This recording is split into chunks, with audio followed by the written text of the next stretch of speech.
Coco, despite achieving top line success, many women founders don't pay themselves well.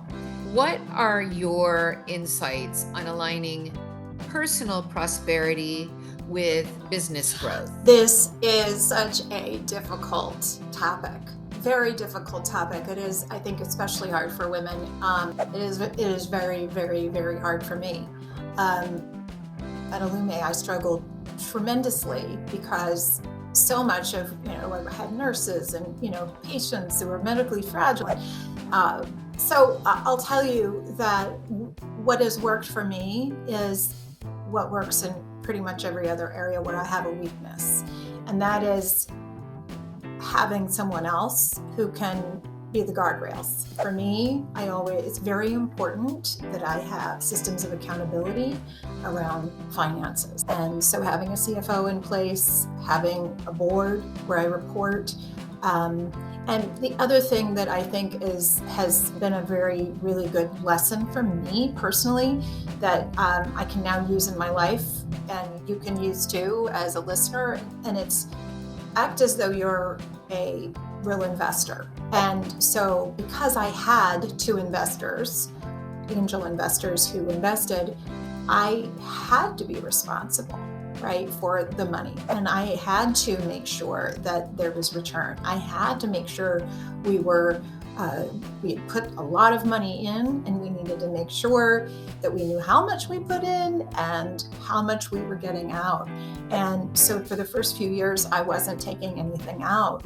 But then we got to a point when we were creating profit, and it was very helpful for me to have other people, board members and CFO, to help me not want to just reinvest more than I should back into the business, and to instead take profit off the table. And the wisdom of that ultimately is what allowed us to have such a good exit.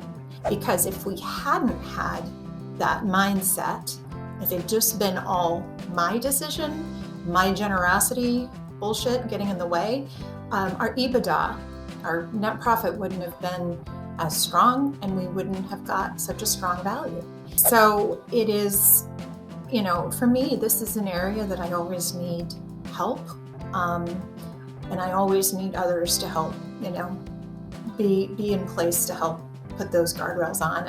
And if you are someone like that, don't leave yourself out to dry. Don't put yourself into a room of sugar when you're a sugar addict without a friend there to offer you a drink of water, right? Like, just be mindful of what your strengths are. And if this is somewhere that you might slip, then get yourself a good CFO. Make sure you're looking at your balance sheet every month. Make sure you know not just profit and loss, but cash flow.